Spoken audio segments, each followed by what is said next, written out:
Hey, Pat McCardle back for another episode of Shop Talk, where again, we're outside doing some demonstrations of competitive vehicles. We got the all-new RZR XP comparing against the Kawasaki KRX and the Honda Talon. We're going to be doing some dynamic stuff today, as well as a little bit of a walk around on the outside. So stay tuned to learn more.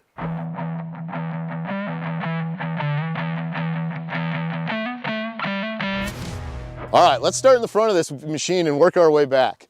So on the front, we've got this beautiful new bull bumper on the front end, integrated tie-down points, and a nice strap if you ever need to, do any recovery of a vehicle. Coming back, we got these huge 30-inch tires, all new on the RZR XP. Got a nice set of Walker Evans needle shocks. So that actually gives you kind of 2 stages of damping and rebound with the needle up in the top of the stroke there. Coming back, we got full coverage on the doors on the RZR XP, so you don't have to worry about too much stuff coming in through the bottom. All new cage profile on this rig. We got the nice frog skins in the back to keep things out of your air intake and clutch inlet as well. We've got a huge cargo box in the back of this thing, so you can see you got tons of space to take everything with you for the day. And just as a reminder, this machine's 64 inches wide, and of the 3 vehicles we've got here today, it's got a wheelbase that's in the middle. So it's almost the same, little longer than the Honda Talon, but it is quite a bit shorter than the KRX. So with that, let's move on to the next one. All right, next up is the Kawasaki KRX. So just as a heads up, the windshield wiper and the light and the windshield here are accessories on this unit. So just want to make sure people are aware that we're close here, but not everything's 100% stock. Front end of this one, on this particular trim, you've actually got a built-in winch, which is kind of cool.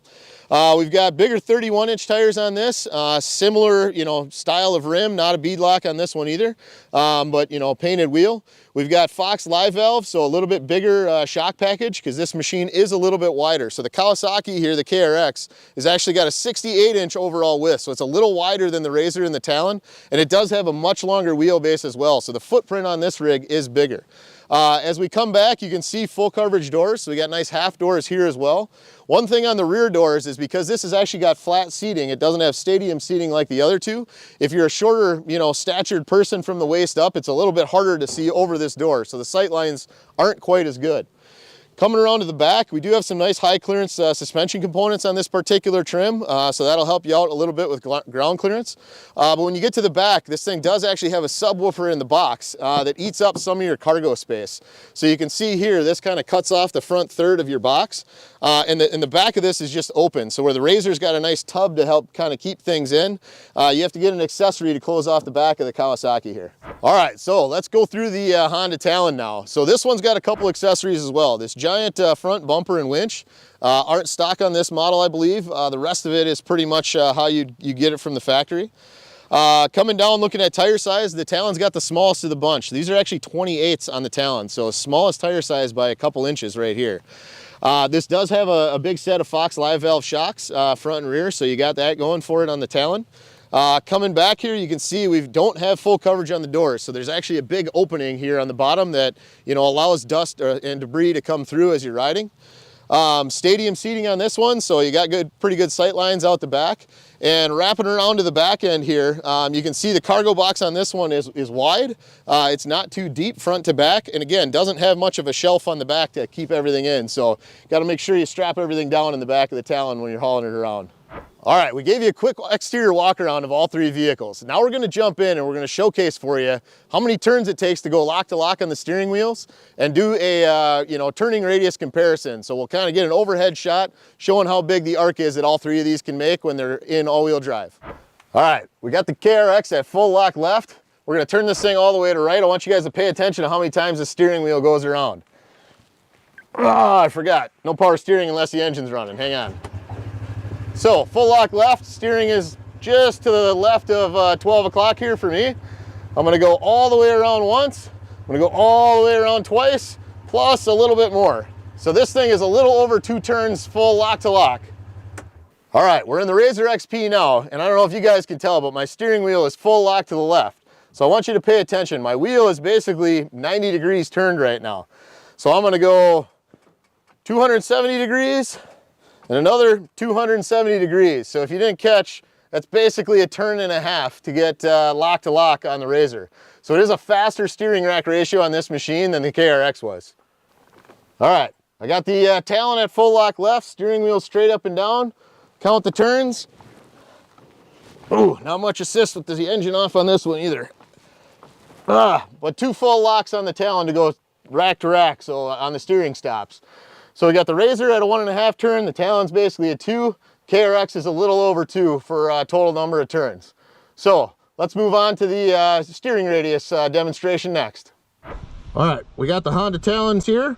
I'm gonna fire this thing up. We're gonna shift the suspension to normal, the drive system to I-out 4-wheel drive, low gear on the transmission. I'm gonna go full lock to the right. We're gonna do 1 circle here. All right, suspension's normal, I-4 and drive engaged, all the way to low. Steering wheel at full lock to the right, and here we go. So I'm gonna go slow, holding the steering wheel all the way to the clockwise setting. As we go in a circle here, we should end up right back near the cone we started at.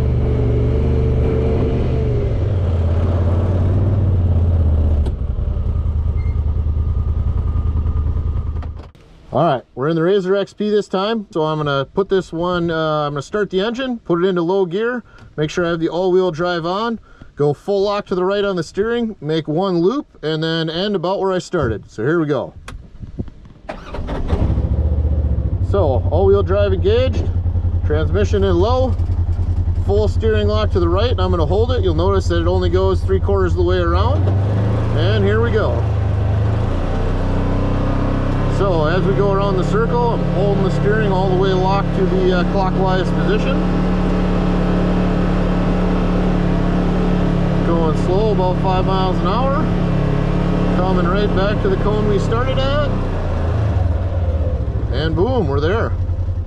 All right, so now we're in the Kawasaki KRX. We're gonna do 1 in 4-wheel drive, and we're gonna do 1 in 4-wheel drive lock. So this one's in 4-wheel drive, we'll leave the suspension in normal.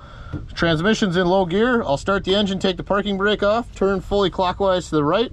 We'll do a lap, and then we'll start over, do it again in 4-wheel drive lock. So here we go in 4-wheel drive open. So parking brake off. Suspension is normal. 4-wheel drive is a 4-wheel drive. I'm full clockwise, and here we go.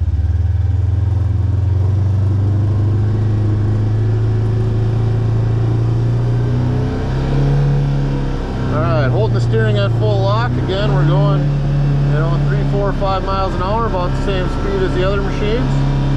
Coming around for the full turn here. And just like that, right back at the cone. Alright, now on this time on the KRX, we are going to start the engine, leave it in low, take the parking brake off, suspension normal, full lock on the 4-wheel drive, and do the same thing again. So here we go.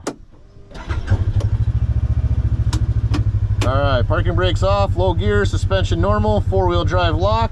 We're going to go full lock to the right, so clockwise on the steering, and here we go.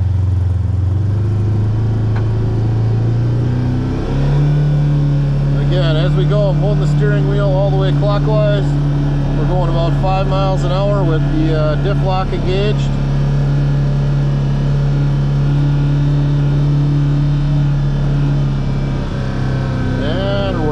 Back to where we started on that one.